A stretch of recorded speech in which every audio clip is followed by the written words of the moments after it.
AP cabinet కాసేపట్లో భేటీ కానుంది. 50,000 కోట్ల పెట్టుబడులకు మంత్రివర్గం ఆమోదం తెలపనుంది. ఆగస్టు 2వ వారంలో అసెంబ్లీ వర్షాకాల సమావేశాలు నిర్వహించే అవకాశం ఉంది. అసెంబ్లీ సమావేశాల తేదీలు ఖరారుపై కేబినెట్ చర్చించనుంది. సింగపూర్ పర్యటన లక్ష్యాలను మంత్రులకు సీఎం వివరించనున్నారు. నాలా చట్టం, బిల్డింగ్ పినలైజేషన్, ల్యాండ్ రెగ్యులరైజేషన్ చర్చించనున్నారు. పెట్టుబడుల ప్రోత్సాహక మండలి నిర్ణయాలకు కేబినెట్ ఆమోదించనుంది.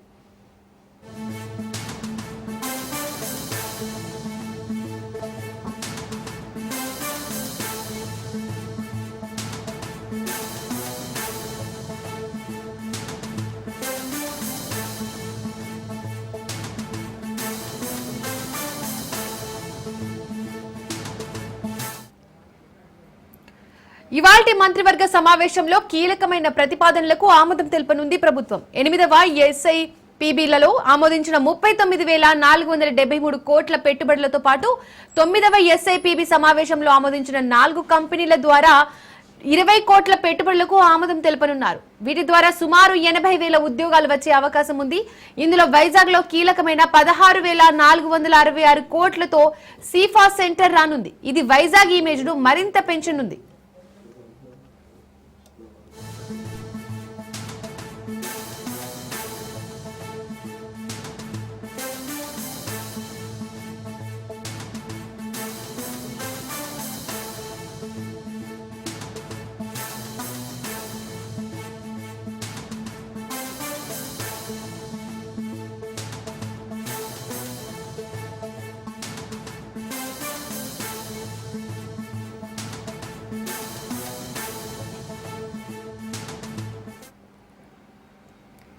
ఏపీ కేబినెట్ భేటీ కానుంది. ఇక ఇదే అంశానికి సంబంధించి మరిన్ని డీటెయిల్స్ మా ప్రతినిధి వాసు లైవ్ ద్వారా అందిస్తారు.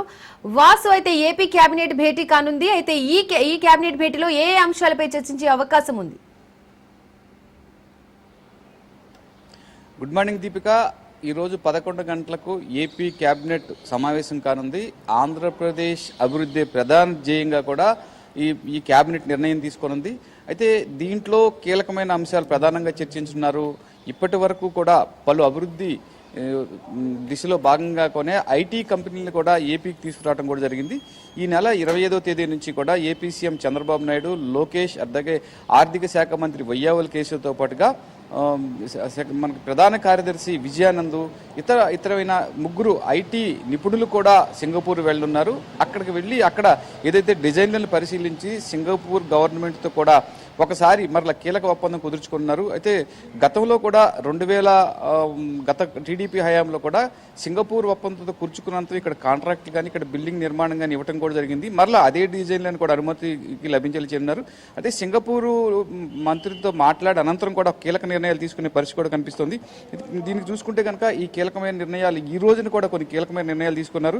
ఎస్ఐబి 2 సమావేశాల్లో గతంలో ఆమోదం తెలిపిన పెట్టుబడులకు కేబినెట్ ఈ రోజున కేబినెట్ అథారిటీ ఆమోదం తెలిపే పలు అంశాలకు కూడా కేబినెట్ ఆమోదం తెలిపింది.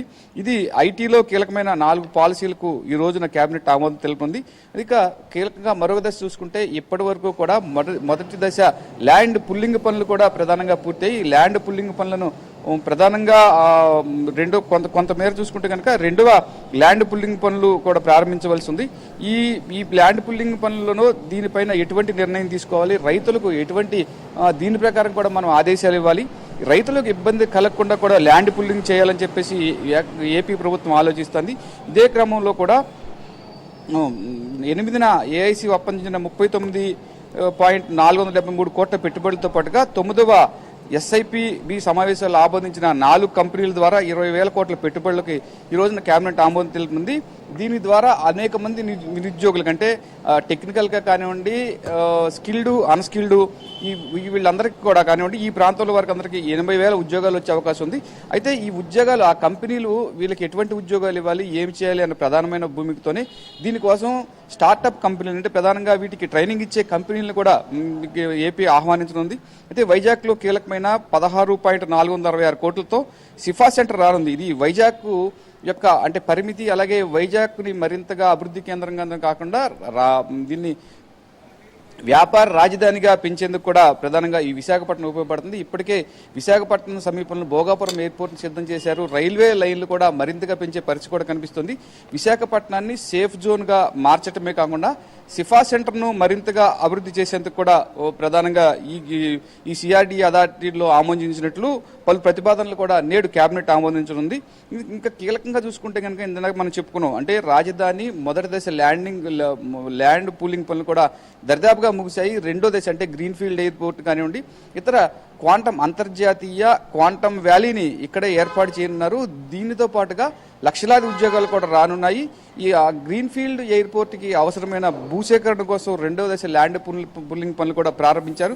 కొన్ని చిన్న అవాంతరాల కారణంగా ఈ అవాంతరాలను ఎలా మనం ఎదుర్కోవాలి, దానికి ల్యాండ్ పుల్లింగ్ ఇస్తున్న రైతులకు 3 విడతలు కంటే 3 సెక్టార్లుగా విభజించి వారికి లీజ్ ఇవ్వటం కానీ నష్టపరిహారం ఇవ్వటం కానీ, మూడో దశలో వారికి ఏదైతే మనం భూమి తీసుకుంటున్నామో ఆ ప్రోరేటా ప్రకారం ఆ భూమికి సంబంధించిన భూమి మరొక చాటి ఇవ్వటం కానీ, ఈ 3 ప్రధాన అంశాలు కూడా కీలకంగానున్నాయి. ఇదే కాకుండా రాజధానిలో కూడా ఎప్పటి నుంచో స్వర్గీయ మాజీ ముఖ్యమంత్రి స్వర్గీయ నందమూరి తారక రామారావు గారి విగ్రహాన్ని కూడా ఏర్పాటు చేయాలనుకున్నారు. దీనిపైన కూడా ఇప్పటికే పలు సంస్థలు డిజైన్లు ఇవ్వడం కూడా జరిగింది. ఏ డిజైన్ ఎలా చేయాలి, దానికి ఆ విగ్రహం యొక్క స్టాచ్యూ ఎలా ఉండాలి, విగ్రహం యొక్క స్టాచ్యూ ఇచ్చేటప్పుడు కూడా మెటల్ ఏ మెటల్ వాడేది సంబంధించిన డిజైన్లతో కూడా పలు డిజైన్లను ఇప్పటికే సిద్ధం చేశారు.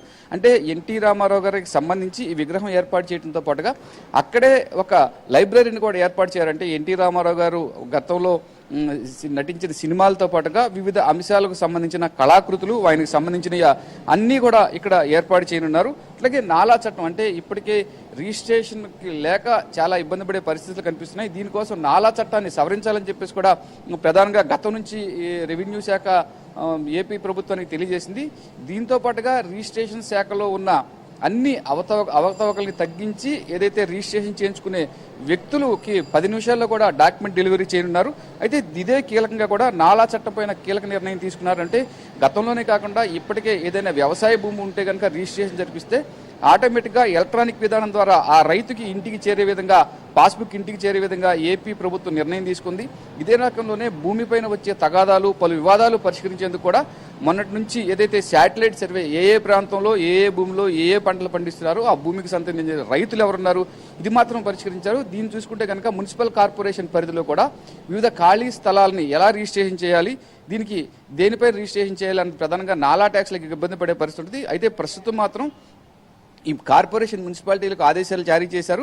ఏదైనా ఒక వ్యక్తి వెళ్లి చదరపు గజాల్లో ఉన్న భూమిని రిజిస్ట్రేషన్ చేయించుకోవాలంటే ఖచ్చితంగా దానికి సంబంధించిన స్థానికంగా ఉన్నవారు నో అబ్జెక్షన్ సర్టిఫికేట్ కానీ, స్థానిక సంస్థ నో అబ్జెక్షన్ సర్టిఫికేట్ కానీ, దానికి సంబంధించిన ట్యాక్సులు చెల్లించాలి. అనంతరం ఈ ట్యాక్సులు చెల్లించిన అనంతరం రిజిస్ట్రేషన్ శాఖ ద్వారా 10 నిమిషాల్లో కూడా డాక్యుమెంట్ ఇస్తారు. దీని అనుసంధానంగానే ఖచ్చితంగా ఆ భూమి యొక్క యజమాన్యపు హక్కులు పూర్తిగా వచ్చే పరిస్థితి కూడా కనిపిస్తుంది. ఎటువంటి వివాదాలు లేకుండా కూడా దీన్ని పరిష్కరించున్నారు. నాలా చట్టంతో పాటుగా ల్యాండ్ రెగ్యులేషన్ స్కీమ్, అంటే ఒక ఖాళీ భూమికి ట్యాక్స్ కట్టిన అనంతరం ఆ భూమిని కన్వర్షన్ చేసుకునేందుకు, అంటే వ్యవసాయ భూమిని వ్యవసాయేతర భూమిగా కన్వర్షన్ చేసుకునేందుకు కానీ, ఖాళీ భూములకు రెగ్యులైజేషన్ అంటే నిర్మాణాలకు పనికొచ్చేందుకు కానీ ఈ స్కీములపైన కూడా పలు నిర్ణయాలు తీసుకుంటున్నారు. అయితే ఈ స్కీములకి మరింత ఊరట కల్పించే పరిస్థితి కూడా కనిపిస్తోంది. దీని మూలంగా ప్రధానంగా ఇప్పటి వరకు నిర్మాణ రంగం ఊపందుకులేని పరిస్థితి. ఒకవైపు రాజధాని నిర్మాణాలు చేపట్టినప్పటికీ గతంలో ఇతర ప్రాంతాల నుంచి ఇక్కడికి వచ్చి అపార్ట్మెంట్లు కట్టే బిల్డింగ్ యజమానులు కానివ్వండి, సొంతంగా నిర్మాణం చేసుకునేందుకు కూడా ఇల్లు నిర్మించుకునేందుకు కానీ ఎవరు ముందుకు వచ్చే పరిస్థితి లేదు. అయితే కొంత ఈ నాలా చట్టం కానీ, బిల్డింగ్ పిల్లైజేషన్ స్కీము, అలాగే ల్యాండ్ రెగ్యులేషన్ స్కీము, ఈ మూడింటి మూలంగా నిర్మాణ రంగం ఊపందుకుంటుంది. ఈ నిర్మాణ రంగం ఊపందుకుంటం మూలంగా ఇతర రాష్ట్రాల నుంచి కానీ, ఇతర ప్రాంతాల నుంచి కానీ ఇక్కడికి వచ్చి భూమి కొనుగోలు చేసే పరిస్థితి ఉంటుంది. రిజిస్ట్రేషన్ శాఖ, రెవెన్యూ శాఖ ద్వారా మరింత ఆదాయం ఏపీ ప్రభుత్వానికి వచ్చే పరిస్థితి కూడా కనిపిస్తుంది. అయితే గత శుక్రవారం ఏపీ సీఎం చంద్రబాబు నాయుడు కూడా ఆర్థిక శాఖ నిపుణులు ఏదైతే ఏపీ ప్రభుత్వానికి ఆర్థికంగా ఎలా బలోపేతం చేయాలి, దీనిపైన ఎటువంటి ఆదాయం తీసుకురావాలంటే ఆయన ఢిల్లీ వెళ్లక ముందు కూడా చర్చించారు. ఇటువంటి కీలకమైన నిర్ణయాలు చర్చించినప్పుడు కూడా ఈ కీలకమైన నిర్ణయాల్లో కూడా దీనికి సంబంధించిన అధికారులు, హెచ్ఓడీస్ కానివ్వండి, దానికి సంబంధించిన శాఖాధిపతులు కానివ్వండి, ఏపీ సీఎం గారికి పలు కీలకమైన నిర్ణయాలు చేశారు. అయితే భూమిపైనే ప్రధానంగా రాబడి పెంచుకోవాలంటే కనుక నాలా చట్టాన్ని మళ్ళా అమల్లోకి తీసుకురావాలి. బిల్డింగ్ రెగ్యులేషన్ స్కీమ్తో పాటుగా ల్యాండ్ రెగ్యులేషన్ స్కీమ్ను కూడా చేయాలని చెప్పేసి కూడా ప్రతిపాదనలు పెట్టారు. దీని మూలంగానే కొందరు రియల్ ఎస్టేట్ పెరిగే అవకాశం ఉంటుంది. దానికి అనుసంధానంగా ఉన్న బిల్డింగ్స్ కన్స్ట్రక్షన్ పెరిగే అవకాశం ఉంటుంది. దీనికి అనుసంధానంగా ఏదైతే లేబర్ ఉన్నాలో లేబర్ పెరిగే అవకాశం ఉంటుంది. వీటన్నిటిని నిర్మాణం చేపట్టేందుకు నిర్మాణానికి సంబంధించిన ఏదైతే గనులకు సంబంధించిన శాండ్ కానివ్వండి, ఇతర సిమెంట్ కానివ్వండి, ఐరన్ కానివ్వండి, మరింతగా కొనుగోలుదారులు పెరిగే పరిస్థితి కూడా ఉంటుంది. కొనుగోలుదారులు ఎప్పుడైతే పెరుగుతారో రాష్ట్రానికి ఆదాయం వచ్చే పరిస్థితి అని చెప్పేసి ప్రధానంగా దీనిపైన కీలక నిర్ణయం తీసుకున్నారు. అయితే ఐటీ శాఖలో 4 కీలకమైన అంశాలకు కూడా ఆమోదం తెలుపనుంది.